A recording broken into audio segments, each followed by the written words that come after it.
kembali terkait materi yang telah diberikan oleh kelompok 6.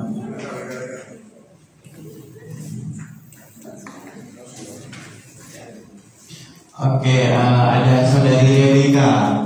Dari kelompok berapa saudari Rebecca? Kelompok 3, oke, bersilakan. Terima kasih kepada kelompok 6 atas presentasinya.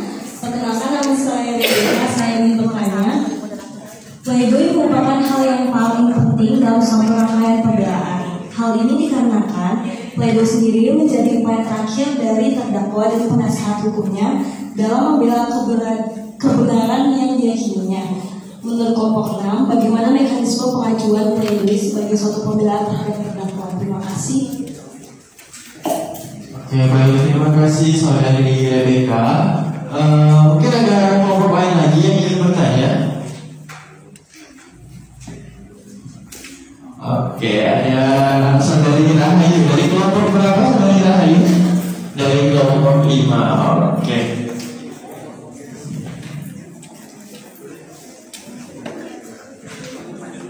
Oke, perkenalkan saya Rahayu, perwakilan dari kelompok 5.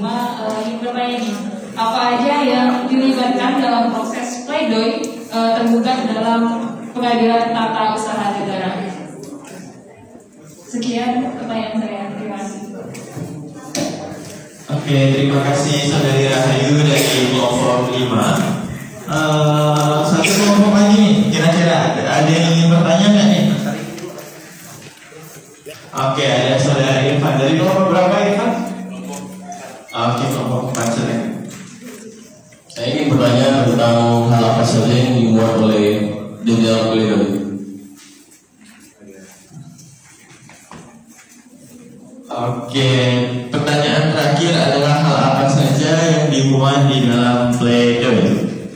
Oke, mungkin kelompok 6 akan berdiskusi untuk menentukan jawaban dari pertanyaan rekan-rekan semuanya.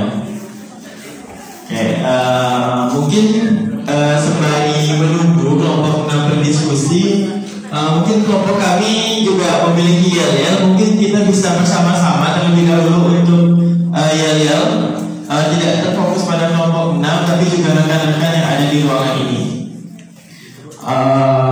Bisa dibantu? Nanti seandainya saya bilang hukum acara PT UN, mungkin dosa pakai mic ya.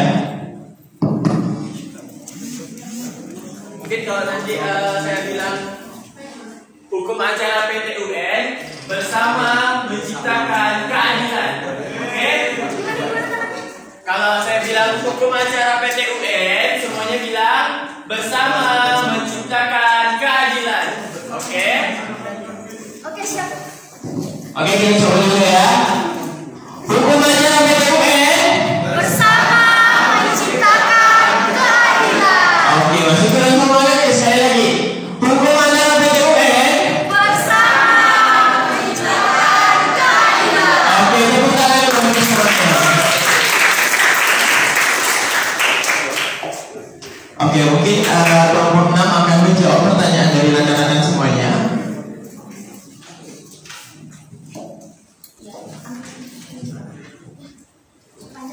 Oke.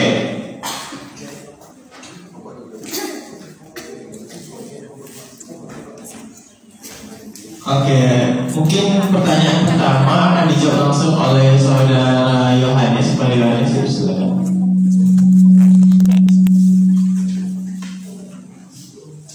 Baik, saya akan menjawab pertanyaan dari kelompok 2.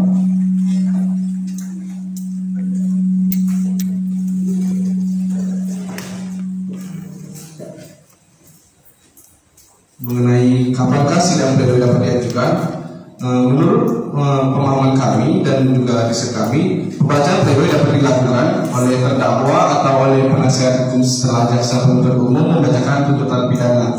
Setelah jaksa penuntut umum selesai membacakan surat tuntutannya, maka terdakwa atau penasihat hukumnya diberi giliran untuk mengajukan pledoi. Sidang pledoi atau pembelaan diri bertujuan untuk memperoleh putusan hakim yang membebaskan terdakwa dari segala dakwaan atau melepaskan terdakwa dari segala tuntutan hukum atau setidaknya mendapatkan hukuman yang ringan. Sekian. Apakah bisa dimengerti? Oke, terima kasih saudara Yohanes. Oke, apakah jawaban dari kelompok 6 cukup dipahami? Oke, untuk pertanyaan selanjutnya akan dijawab langsung oleh rekan saya, saudari Tiara. Kepada Tiara, silakan.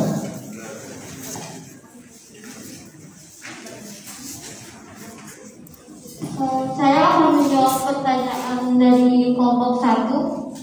Bagaimana pengaruh pledoi kasus dalam hukum acara pengadilan tata usaha negara terhadap keputusan hakim? Pledoi kasus dalam hukum acara pengadilan tata usaha negara dapat berpengaruh terhadap keputusan hakim.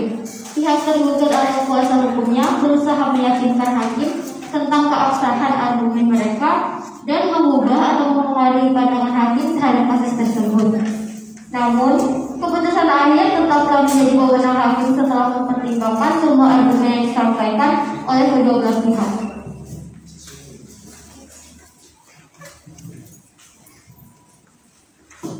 Oke, terima kasih saudari Tiara atas jawabannya.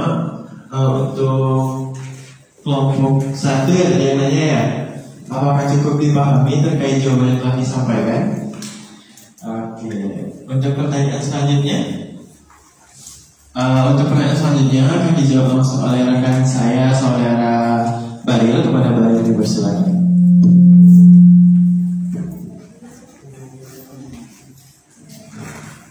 Saya akan menjawab pertanyaan dari kelompok 3, yaitu pertanyaannya, bagaimana mekanisme pengajuan pledoi sebagai suatu pembelaan terhadap terdakwa? Pengajuan pembelaan atau yang dikenal dengan pledoi baru dapat dilakukan setelah hakim ketua menyatakan bahwa pemeriksaan perkara telah usai. Hal ini memiliki alasan agar terdakwa dan penasihat hukum dapat menanggapi selengkap-lengkapnya dasar-dasar dan alasan yang dikemukakan jaksa penuntut umum. Berikut ini adalah tata cara pengajuan tuntutan pidana dan pembelaan. Pertama, diajukan atas permintaan hakim ketua sidang. Yang kedua, pledoi dapat dilaksanakan setelah pengajuan tuntutan oleh jaksa penuntut umum. Ketiga, melakukan sesi jawab-menjawab dengan syarat terdakwa dan mendapat giliran terakhir. Yang keempat, tuntutan, pembelaan, dan jawaban dibuat secara tertulis.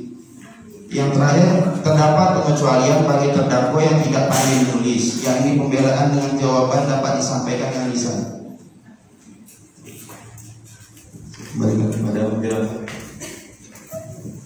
Oke, terima kasih kepada saudara Baril. Mungkin terkait jawaban yang telah diberikan, apakah dapat dipahami?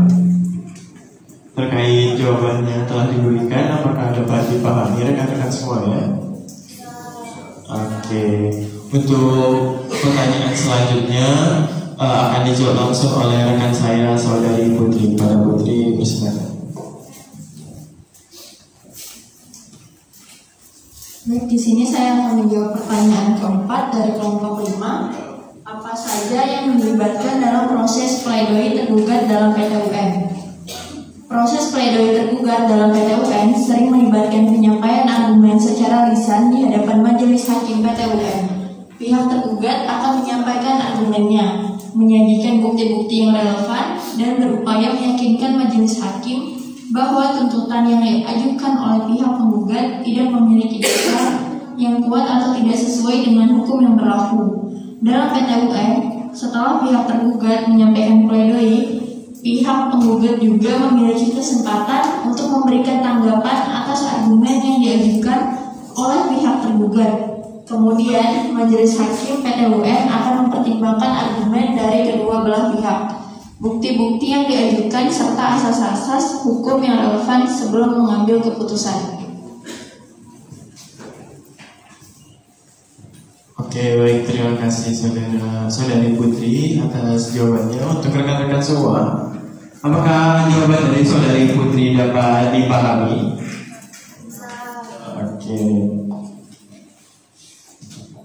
Oke, untuk pertanyaan yang terakhir akan dijawab langsung oleh rekan saya, saudara Yohanes. Untuk jawab pertanyaan yang terakhir akan dijawab langsung oleh rekan saya, saudara Baril. Kepada Baril, dipersilakan.